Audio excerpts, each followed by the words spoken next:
Don't tread on us, we're not afraid. You work for us, we're not your slaves. Don't tread on us, you crossed the line. Soon you will pay for all your crimes. Who I am is of no consequence. What I have to tell you, however, is of great consequence at a time when America is on the brink of national apocalypse. If there is a name you must affix to my face, then let it be this. I am the ghost of America past, long past, your past. You may believe you are living in the year 2010, but it is actually the year 1775.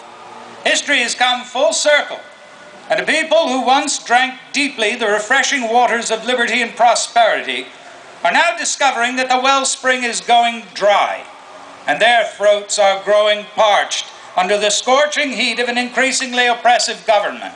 Ironically, the very government established to liberate them from the oppression of the British Empire. I know what some of you must be thinking, but surely, sir, the government of King George III was far more tyrannical than the federal government of the United States. In many ways it was. In other ways, however, the present federal government, in terms of its sheer size, its scope of power, and its abuse of authority, would have terrified even the King of Great Britain. Permit me the temerity to paraphrase Mr. Jefferson. The recent history of the United States government is a history of repeated injuries and unconstitutional usurpations, all having in direct object the establishment of an absolute tyranny over the individual states and the people. To prove this, let facts be submitted to a candid world. The federal government has prohibited the states from enacting their own laws and regulations, while compelling them to submit to federal laws and regulations that violate the 10th Amendment of the Constitution. It has created myriad unconstitutional bureaucracies staffed with legions of unionized workers, whose compensation is contributing to the bankruptcy of the national treasury. It has imposed a confiscatory structure of income taxes and appropriated funds on a multi-trillion-dollar scale for entities and individuals not constitutionally authorized to receive them. It has imposed upon the people an utterly unconstitutional system of federally controlled health care that compels people to purchase medical insurance under penalty of law. I could go on, but I think I've made my point. The Crown levied only consumption taxes, and they were not nearly as burdensome or confiscatory as yours. True, we labored under arbitrary and oppressive laws, but never to the degree of intrusion and control over everyday existence manifested by the federal government today. Then again, we literally had British bayonets at our collective throats.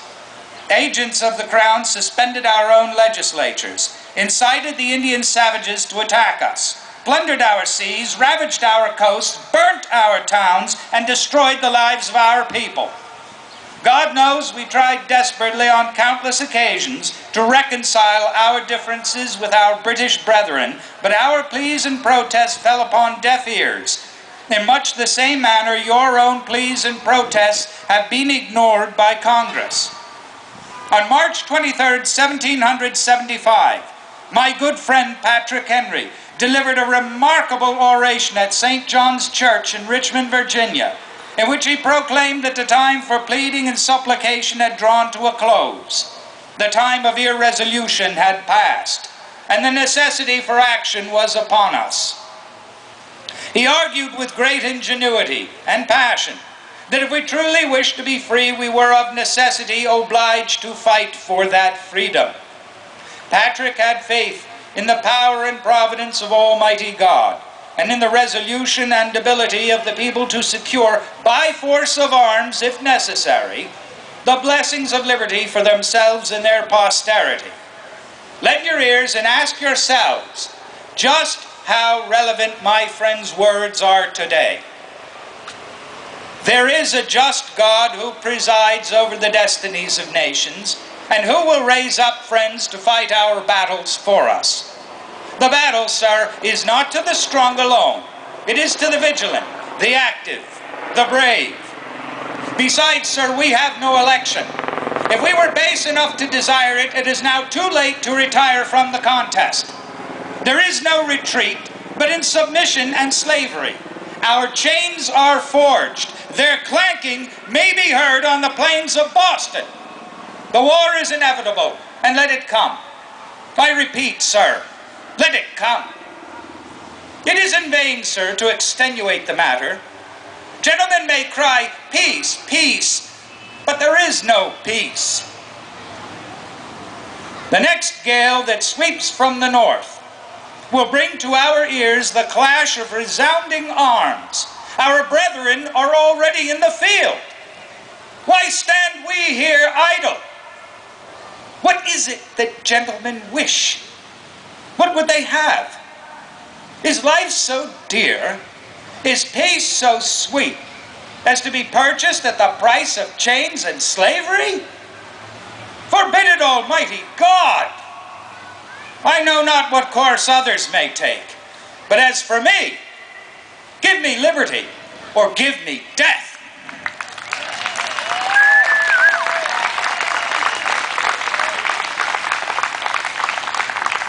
A month later, British regulars intent on disarming the colonists marched on Concord to seize the armory of the Massachusetts militia, resolved to live in liberty or to die fighting to obtain it.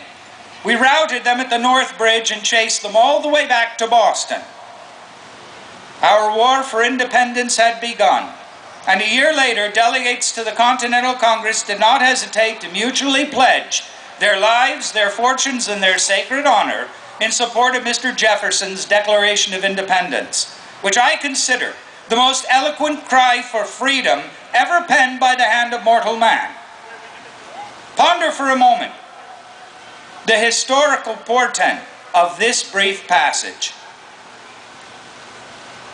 We hold these truths to be self-evident, that all men are created equal, that they are endowed by their Creator with certain unalienable rights, that among these are life, liberty, and the pursuit of happiness, that to secure these rights, governments are instituted among men, deriving their just powers from the consent of the governed, that whenever any form of government becomes destructive of these ends, it is the right of the people to alter or abolish it, and to institute new government, laying its foundation on such principles and organizing its powers in such form as to them shall seem most likely to affect their safety and happiness.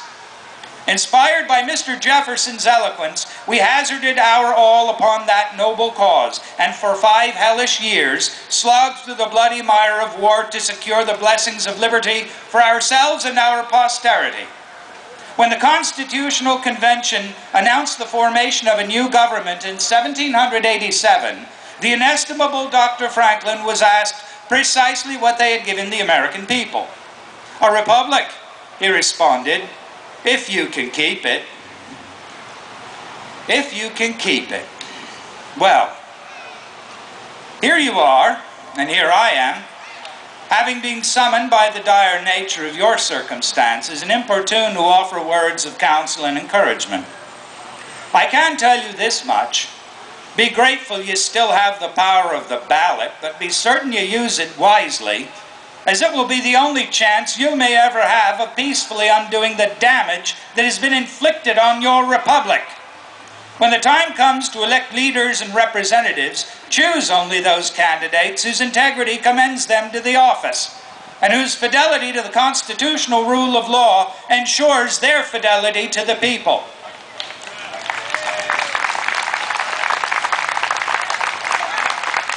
They ought to possess an abundance of common sense and common sensibilities, in spite of whatever education they may have received.